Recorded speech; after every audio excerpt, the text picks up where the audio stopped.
Hello, my friends. Welcome to another episode of Deep True Crime, where we go and explore those cases that have been going on or have been in the past.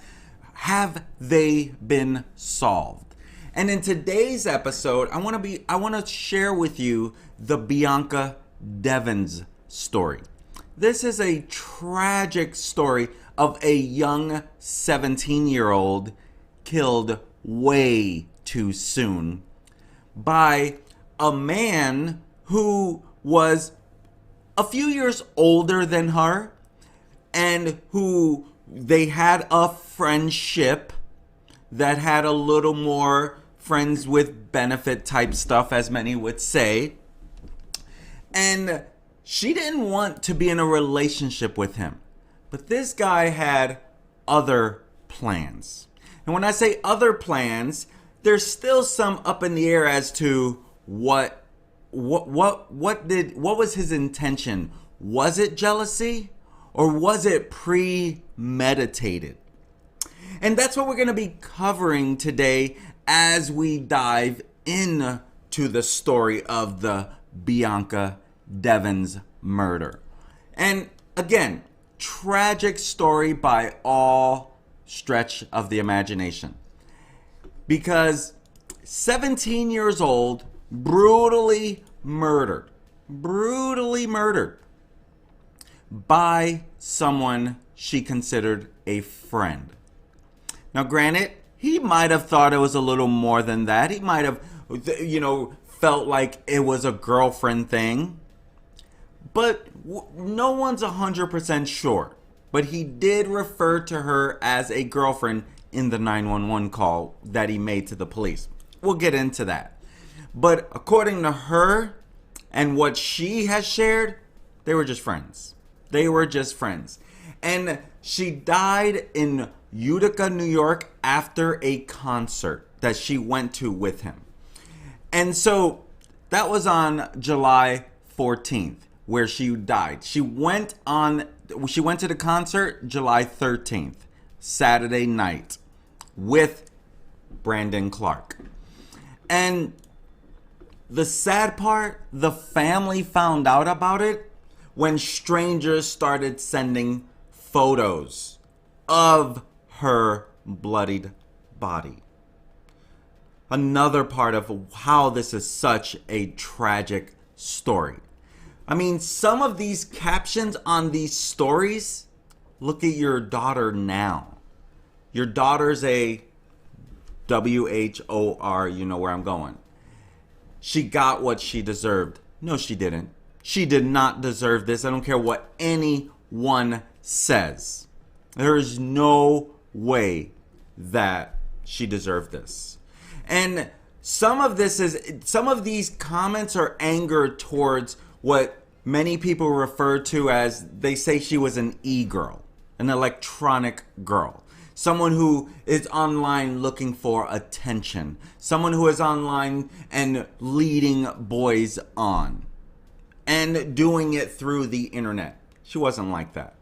There might have been something that has occurred over time that caused people to feel like this. But nothing warrants losing your life. I don't care who you are and how you could possibly believe that. What's wrong with you if you believe she deserved this? What's wrong with you? That's the truth. Because that is some serious anger. But this is how people were feeling. This is how people were feeling when they started sending these photos of her bloodied body. That's where it's like, there's no way. Her mom, after receiving and knowing of some of this, now she didn't see any of these photos. The people around her were seeing it. So she wanted to remember the last time she remembered her with a hug. And she said through this, she saw the most evil side of the internet, which was so unexpected. There was a lot of support. There definitely was a lot of support, but she couldn't believe what she was seeing from people, that they were capable of doing this. obviously, right? I mean, she said, I also saw this amazing compassion where people just wanted to erase the gore of what they were witnessing. Because this literally, after he did this, he posts to his Instagram. And we'll get into that. But this was some heinous, thought out stuff that he did. So that's why it's like, it's hard to believe that this wasn't already premeditated. And you tell me at the end, was it premeditated or was it a rage of jealousy?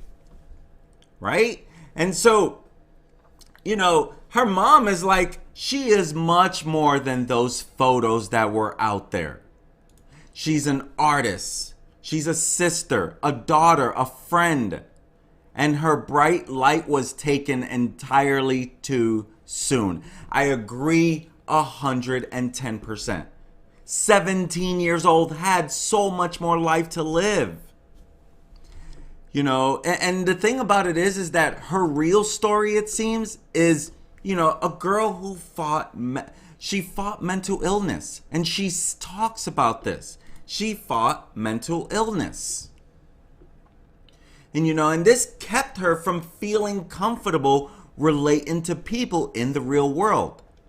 She did not feel comfortable face to face with a lot of people. She just felt awkward. She felt uncomfortable. But it was on the online world where she would find herself. Or at least someone different. Someone who seemed better to her. So she can get into the online world and then escape her reality of what she was feeling. And this became who she was.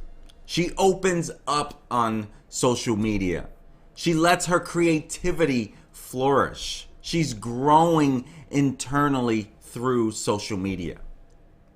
And as she's doing this, people are responding to her.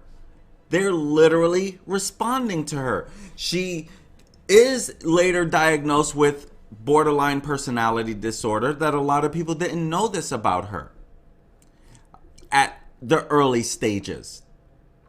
Because even her mom even said, she was diagnosed with BPD, borderline personality disorder, and she would have trouble regulating her emotions, relating with other people and sharing how she feels with other people.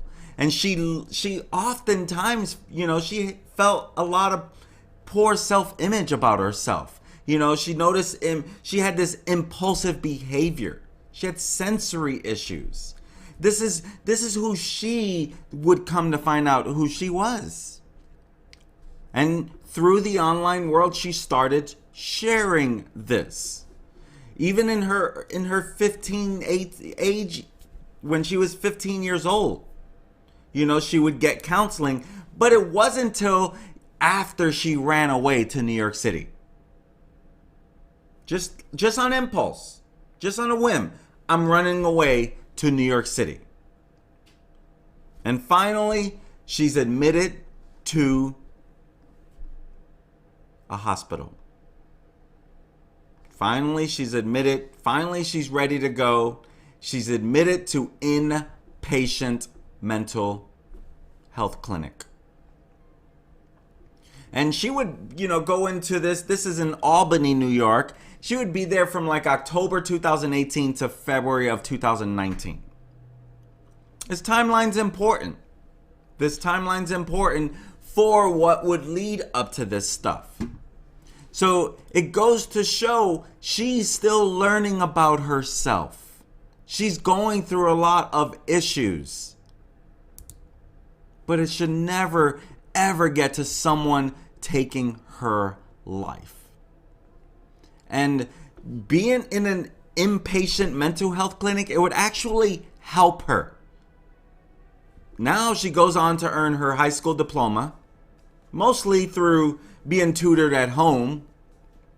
And so, boom, in the fall, now she's ready to attend Mohawk Valley Community College. So she's planning on going there around fall of 2019. Remember, her life is taken July 14th. so she wouldn't get to experience that college. And through this learning about herself, she realizes she wants to study psychology so that she can help others with mental illness. And being isolated by her illness in real life, she found a community online that she can relate to, that she can talk to, that seemed more accepting of who she is. One of her good friends that she was a gamer with, that would play Minecraft with, walk around Price Chopper together, Gianna Rosado, she said, I was here for real life, basically describing who she was. I just knew she was different, but in a good way. She had her own style and personality, and she didn't care what other people thought. And through this, she would grow an Instagram following. And she grew up to 3,000 Instagram followers who were following her story and who she was. This is where she was finding her community. People were starting to like her, even kind of becoming an influencer. I wouldn't so much with 3,000 followers say she was a big influencer, but 3,000 people clicking on I want to follow you for particular reasons, you're starting to become an influencer. On Instagram, this became her safe space. There she could be whoever she wanted to be. She can create different personas, and she had more confidence. And she did create different personas. She had an Instagram page, Bianca Aren, Ahren. And that was kind of her surname in another way. And that was the name of her Instagram page.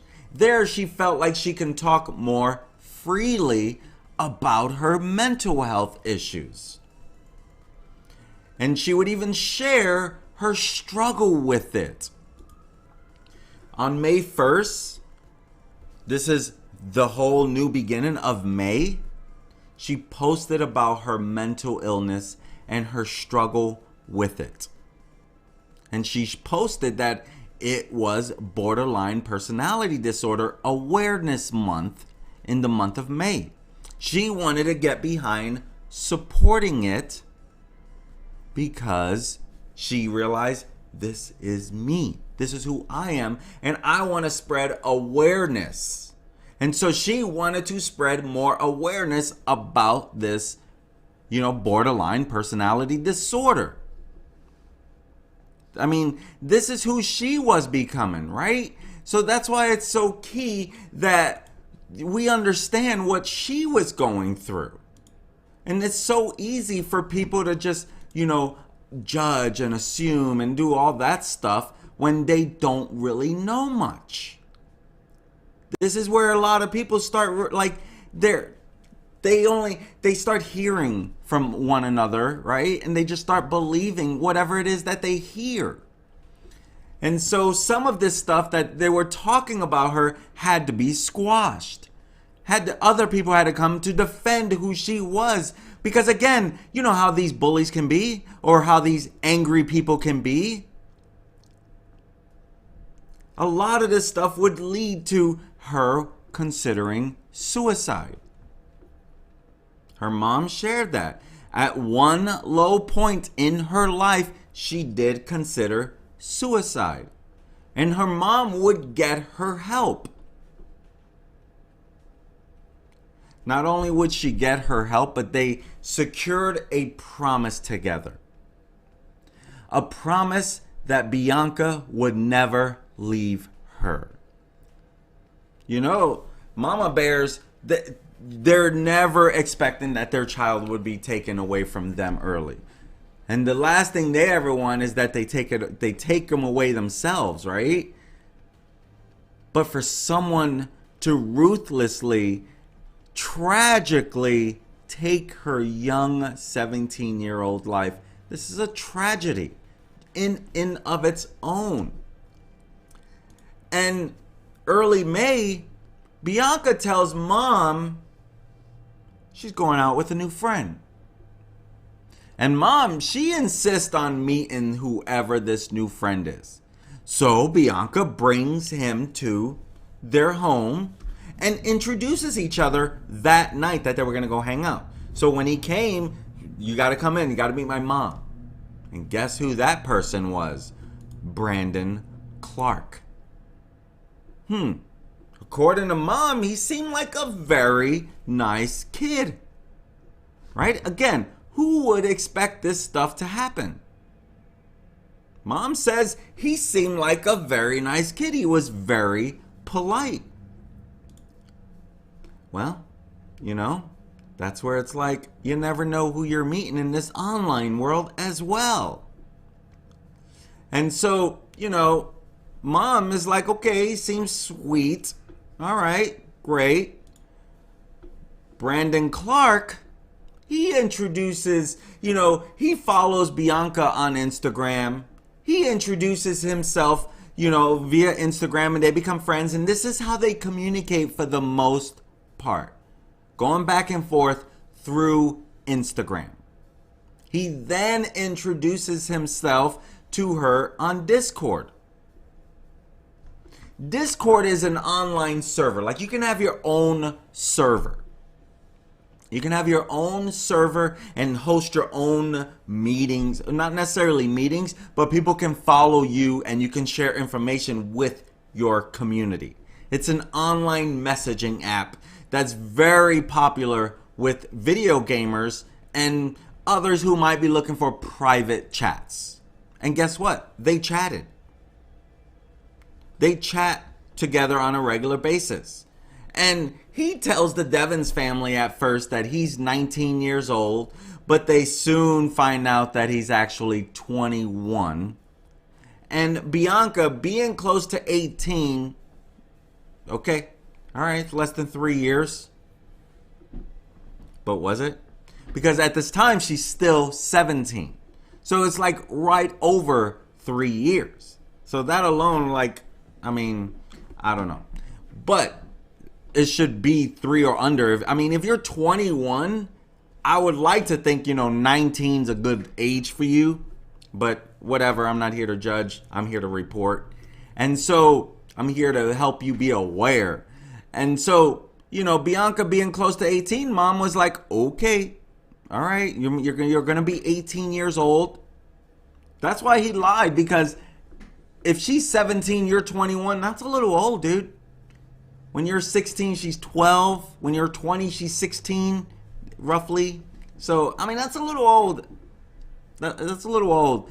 So, Bianca, she tells mom that she made it very clear to Clark that she didn't want to date him. She was going to college in the fall. She wanted to be free.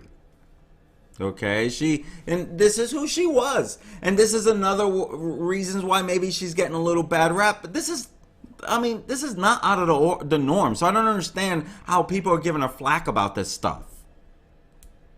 It's her life. She can date who she wants, especially if she's being extra clear about this. But she's very clear to him, I don't want to date. I just want to hang out. And, she's looking to grow her world, her life. So she's going to college. And July 13th, they're going to go to this Nicole Dollanganger concert. And, Nicole Dollanganger, this is more of like a dark gothic folk singer. And they were going to go to Queens, New York from Utica. Okay, because that's where she lives, right? Utica. And so her and Clark are going to go they're going to go to this concert. And mom is like, okay. Mom was a little nervous, but she's like, she says, these are her words. I trusted Brandon and she was almost 18 and I knew she'd go even if I said no. And she was like, okay, they seemed much better. So she lets him go. She feels like, hey, this way seemed much better if I'm on the same page and she doesn't have to sneak behind my back, basically.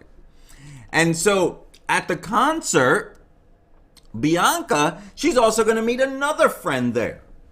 She's also going to meet another friend. This is another guy she met on Discord.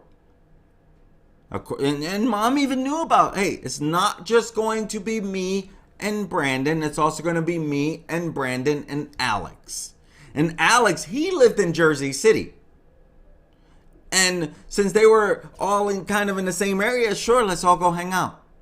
And I don't know if she met him before that, but she chatted with him online and she wanted to meet him in person. So this looks like that's the first time they were meeting.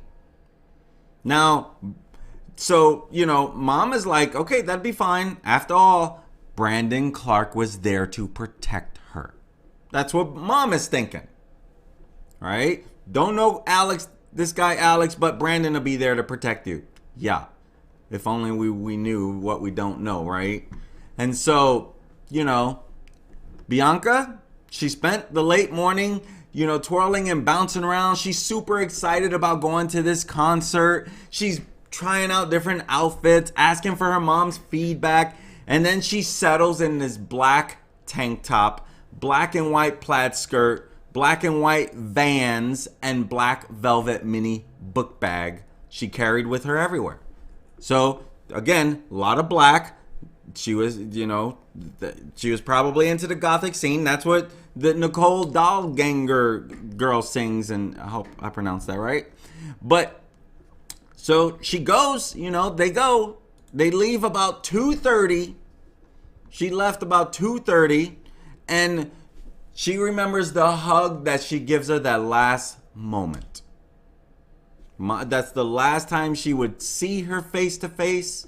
That was the last time she'll get a hug back from her. Right around that 2:30 time frame. She tells her, be safe.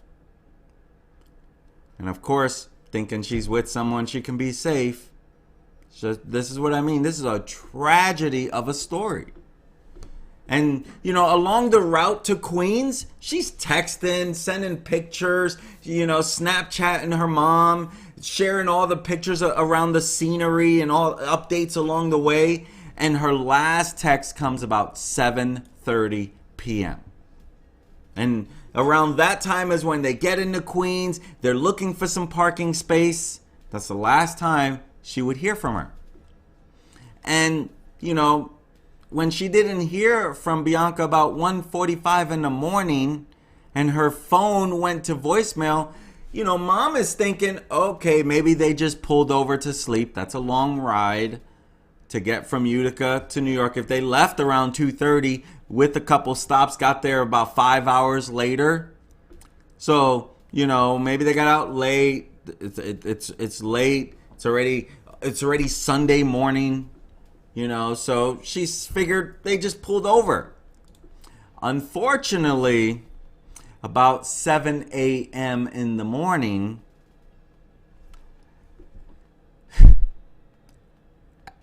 there's a knock at the door. 15-year-old Olivia, who is her stepsister, half-sister, she answers the door. And it's the police at the door. They needed to talk about Bianca. And that's when it all comes crashing in. That's when across the all the images have already been out now. All the whole images. A lot of misinformation starts going out. Texts are coming in. Texts are coming in around her, around the mom, around the family, around the friends. People sending, oh my God, I can't believe this. And so, even a post goes out from Nicole, the singer she went to visit. She says, rest in peace, Bianca. What happened to this is a tragedy. Hold on a second. Let me switch there. She says, what happened to this beautiful angel was evil. cruel and senseless. I am so heartbroken for her and all her loved ones. While I know some of you are very well intentioned, I ask that you please stop sharing the horrific content her murderer distributed. Please stop sending them to me. My deepest condolences to Bianca's family and friends. That's part of all those images that start going out. And that's where it's so sad too, right? Like, I mean, oh my gosh, who would do such a thing? Maybe they're sending it to say, look at what's out there. Maybe there were some well-intentioned things. Well, we got to get this taken down, but some people were just being heartless about it. And so that now people, the prosecutors, they believe Clark killed Bianca in a fit of jealousy because she kissed Alex at the concert. See, at the concert, she did kiss and hold Alex's hands at the concert. And this is where it's like, was it jealousy that drove him to this? Or was it already, or did he already plan to do this no matter what? And that's what would continue to come out. Because they're not too sure, like, what is this that's going on? And now you got all this stuff. Now we need to figure out why this happened. And so they kiss at a store in Queens, and Devins, he's later learning this. Or should I say mom later learns about this kiss. And Clark was angry. How did they know Clark was angry? Bianca texted it to a friend who said, I got this text, and he was definitely angry about this kiss. And so now police are getting alerted to this murder, when online followers reported seeing these crazy images. And so at the house, the police, they ask about the concert, what was she wearing, and Clark. They're asking, who's this Clark guy? Because they got images. They got people talking about what they saw on his page. So Brandon Clark, he would later plead guilty. But not until a lot of this stuff has gotten out there. Even mom's, roommate and friend, she starts searching Instagram, and she finds it. A post that showed Bianca's body from the neck down with blood all over it. It's blood on the shoulders, blood on the chest, with the captions, I'm sorry, Bianca. So she finds this post that's going all over out there. Someone then sends it to, Bianca, to her sister. They send a picture all the way to her sister. Her sister's now seeing what's going on out there. Because she was in the home with the family. So she screams when she gets this. It's crazy because all these strangers just start sending it. They just start sending photos to all the Devins family. The family, they take the phone. They're like, don't look at it, Mom. Don't look at it. We want you to remember her the last way you saw, because they already had the proof. Oh, this didn't look good. We don't want this image to be stuck in your memory for life. We don't want to see it. We don't want you to see it. And so that's why they believe that this was a fit of rage that did this, that caused him to do this.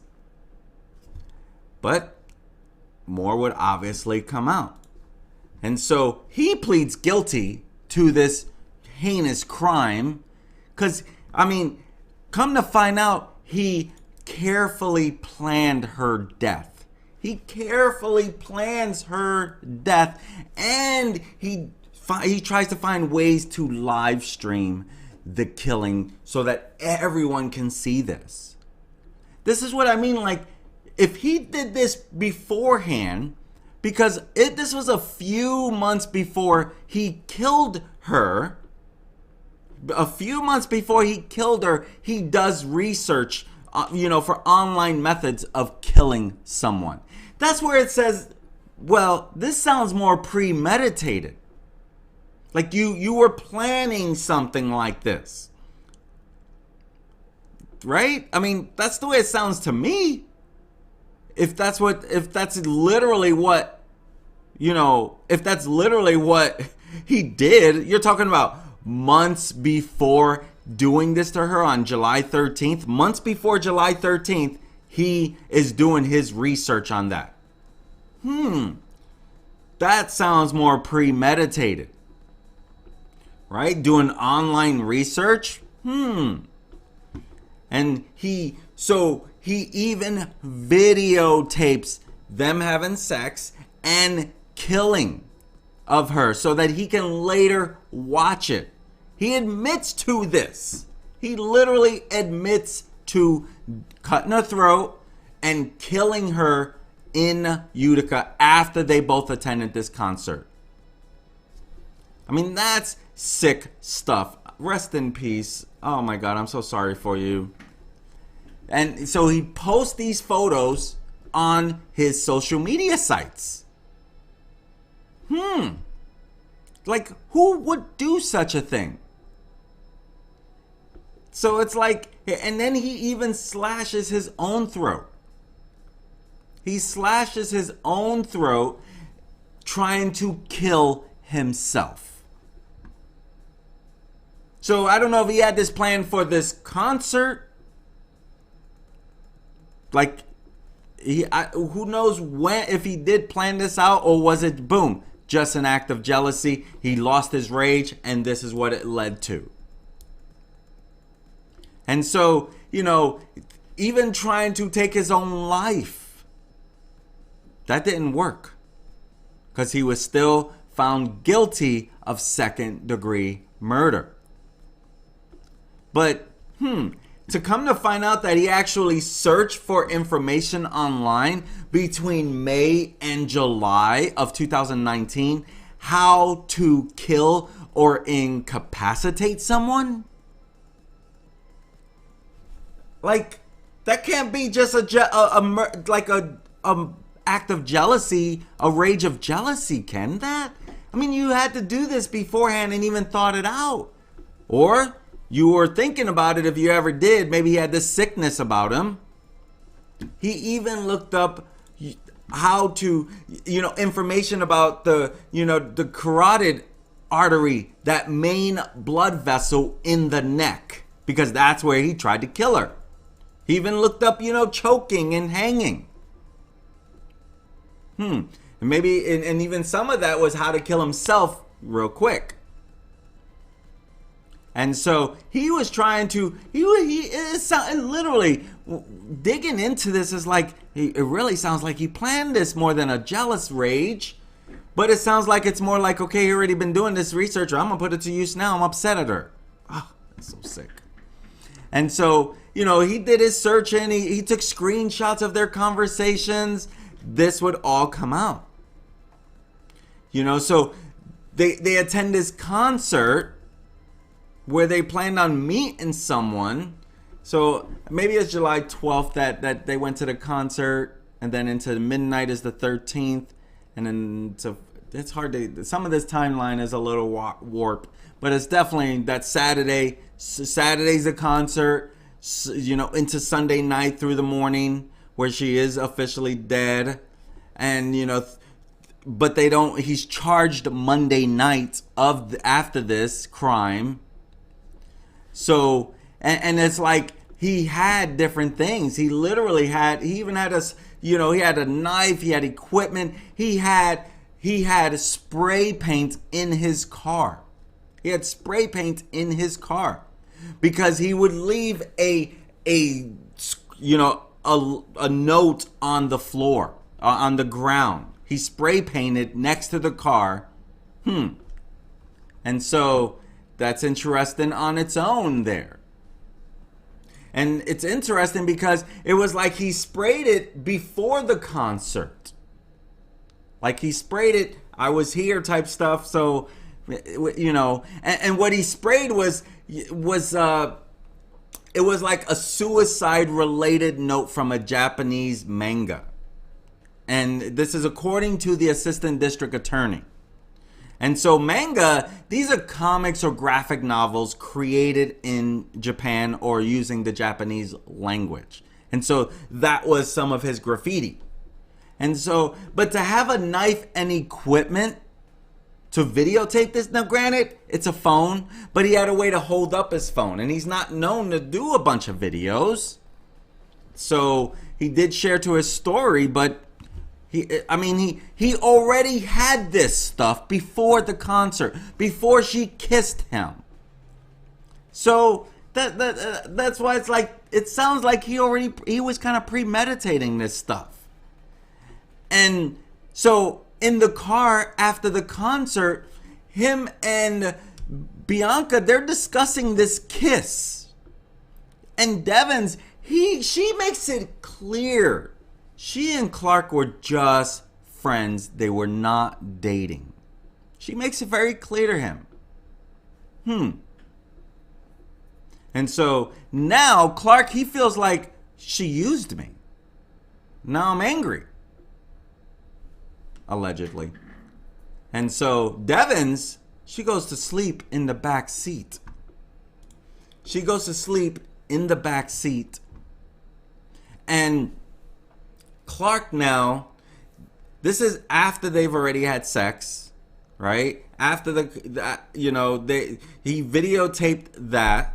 There's a lawsuit now going on because after all of this is done, this stuff starts leaking.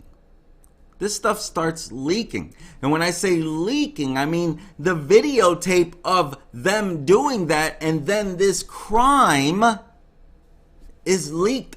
And so now the family is suing the district attorney or prosecutor or whoever had all this evidence. And so now they're suing because this stuff is out there.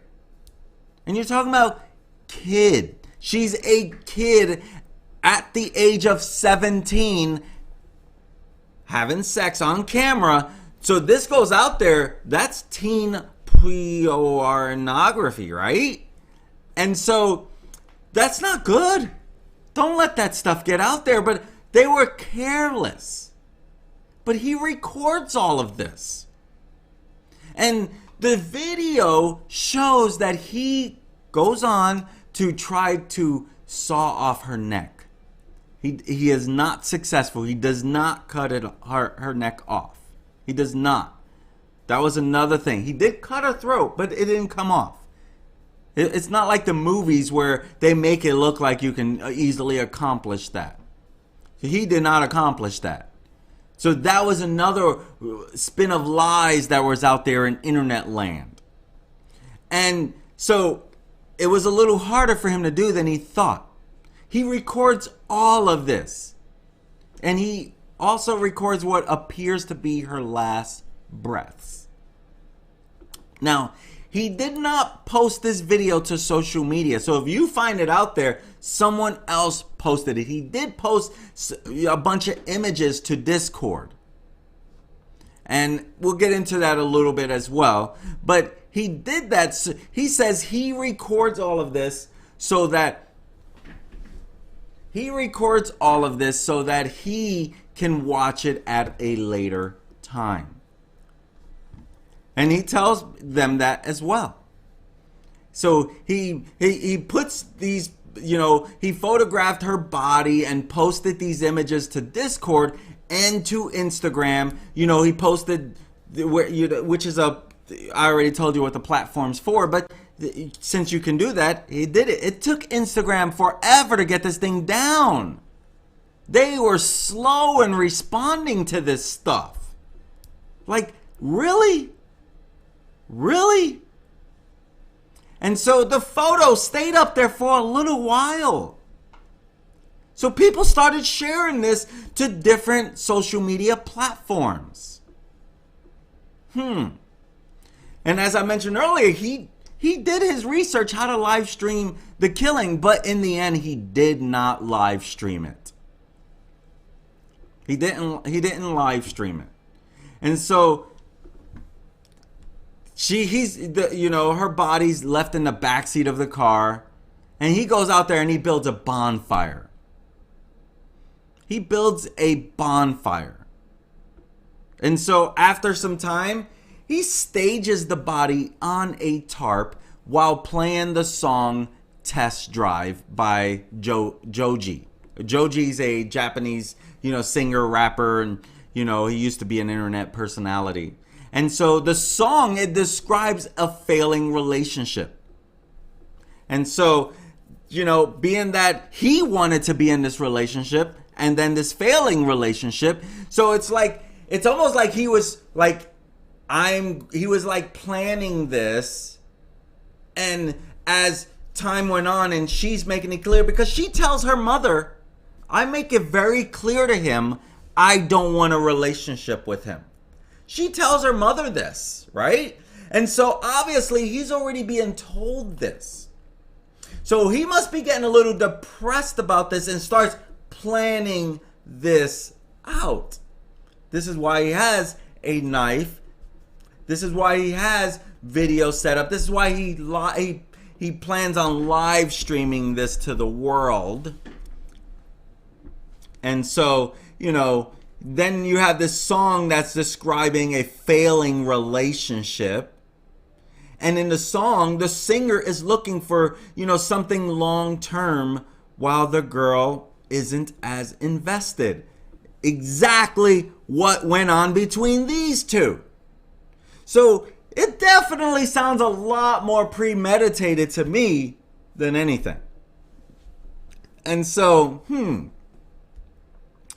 while he's there, at some point, before he calls 911, he does call some relatives to tell them that he had killed Bianca. He left his grandmother a voicemail. He tried to call his brother in Alaska. He called his aunt and mentor and / father figure. They all call 911 to say what has happened. And so, he himself also calls 911. And so when police arrive, he slashed his own throat and took a selfie of what that looked like. He took a selfie. And so, now the family, both families, his family and Bianca's family, they're relieved that he pleaded guilty. Because who wants to go through a trial? Right? Who wants to go through a trial and then have to watch the video of Devins' murder? Because that would be crazy for everyone to witness that, including the jury. That would be, I would struggle on that. And so when he calls 911, he calls 911 and he calls to report his own murder-suicide because he planned on killing himself. Right? He plans on killing himself. And so this is exactly what he says when he calls. There's going to be little pause. There's a murder-suicide. That's what he tells the 911 dispatcher. And he tells the dispatcher, I'm not going to stay on the phone for long because I still need to do the suicide part of murder-suicide. That's what he tells the 911 dispatcher. During the 911 call, he speaks calmly. Like he's not frantic, he's not stressed. He's speaking as if he's having a normal conversation. Clark even asked the dispatcher to tell the responding paramedics that he was an organ donor. He also said he was going to delay his suicide to better preserve the organs. Interesting. the dispatcher, she continued to ask Clark questions, to which he responded he knew she was trying to keep him on the line as part of her job. And the dispatcher asked for a telephone number, and he says, don't bother, basically. He basically says, don't call me back. You're going to, see if I can do it. Nope, that didn't work. You're going to beep up my suicide photo. That's what he said in the recording. And then he hangs up the telephone.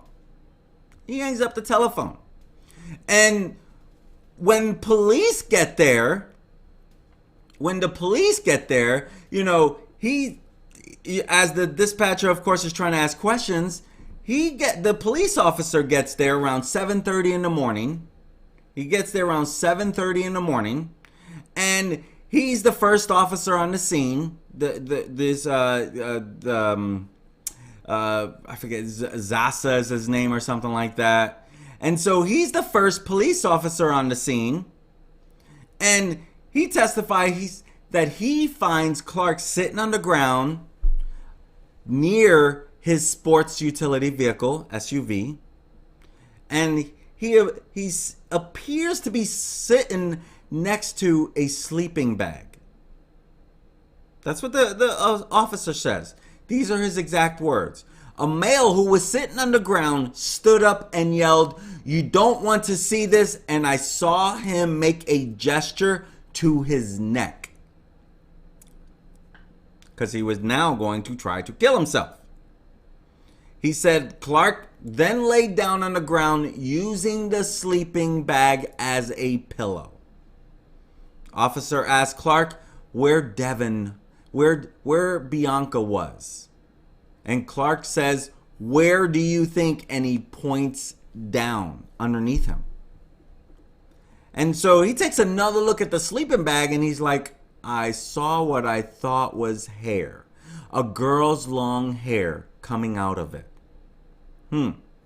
And they even played his body camera footage. And the footage showed him keeping his distance from Clark because Clark was still holding his knife was still holding the knife while he was lying on the ground.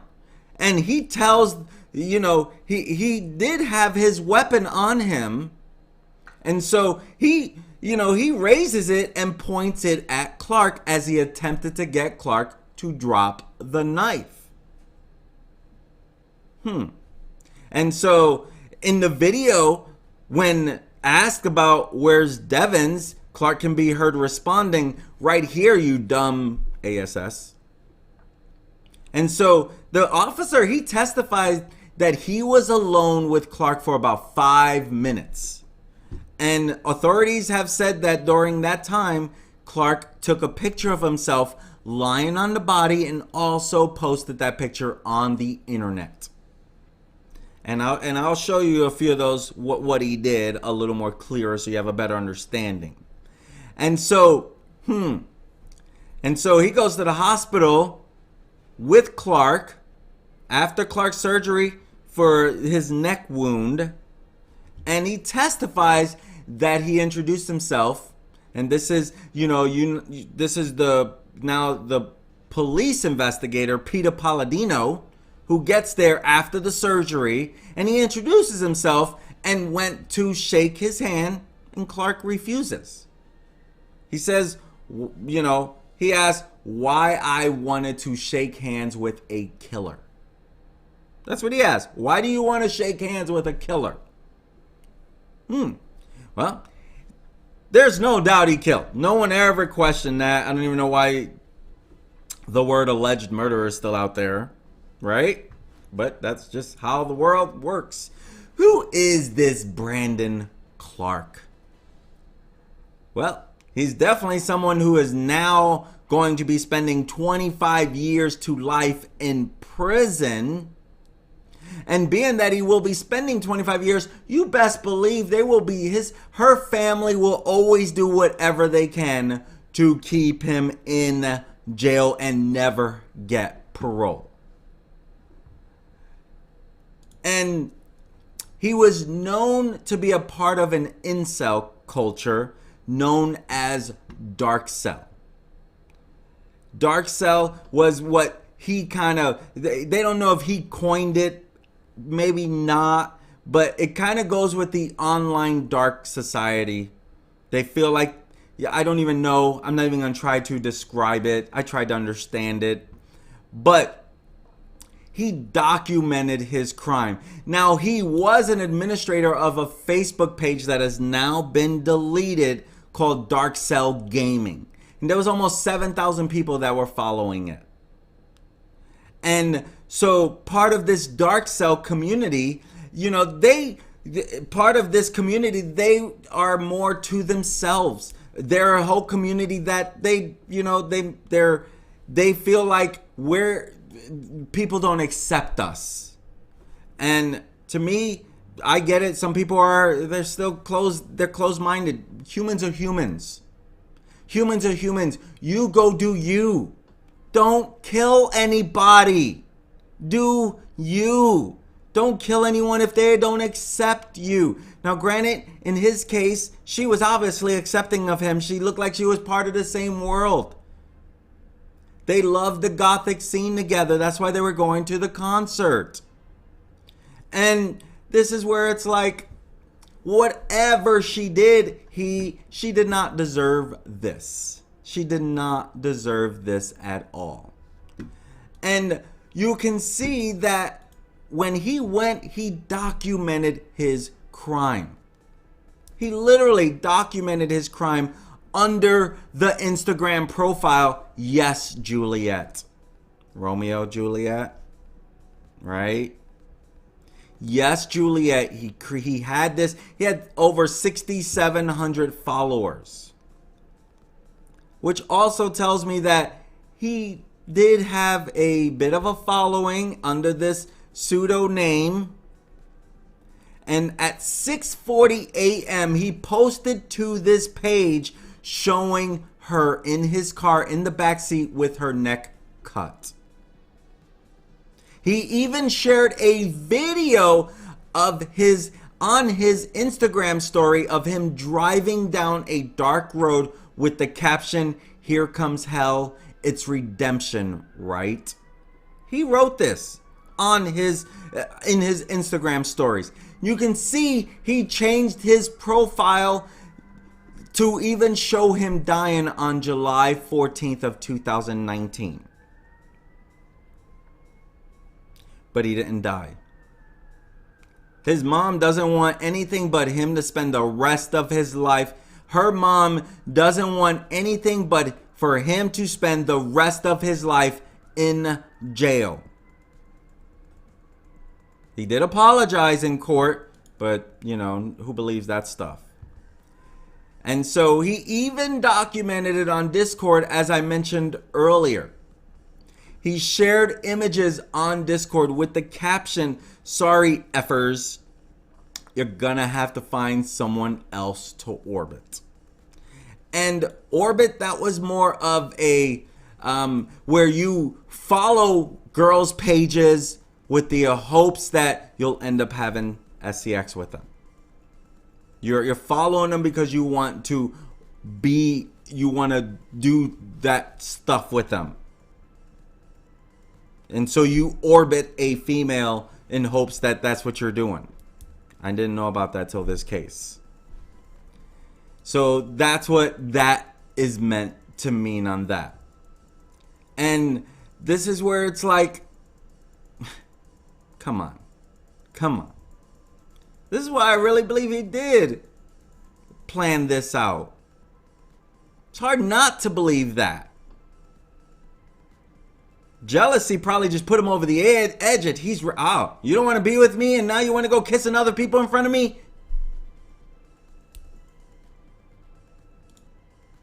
Rest in peace, Bianca Devins.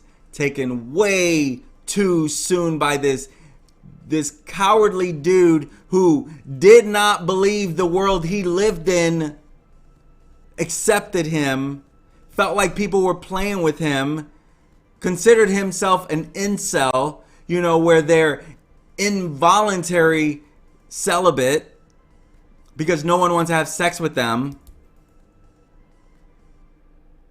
I don't get this stuff. I don't get this stuff. I'm not even going to try to understand it. I'll leave that for the psychologists. But this young girl at the age of 17 was taken way too soon. This is what I mean. You have to be careful what goes on in this world out there. You have to be careful because there are some sick people. There are some sick people in this world. You never know who you're going to come across that will do that heinous act. My friends, be careful out there. Be aware of your surroundings. And just know, not everyone can be trusted. Look for the red flags. There are times that the red flags are there and we're choosing to ignore them.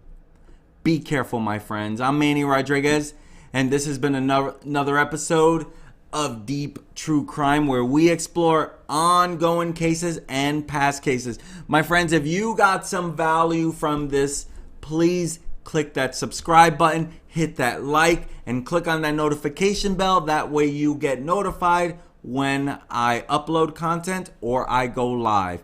Thank you for joining me on another episode of Deep True Crime. I'm Manny Rodriguez. Peace out, my friends.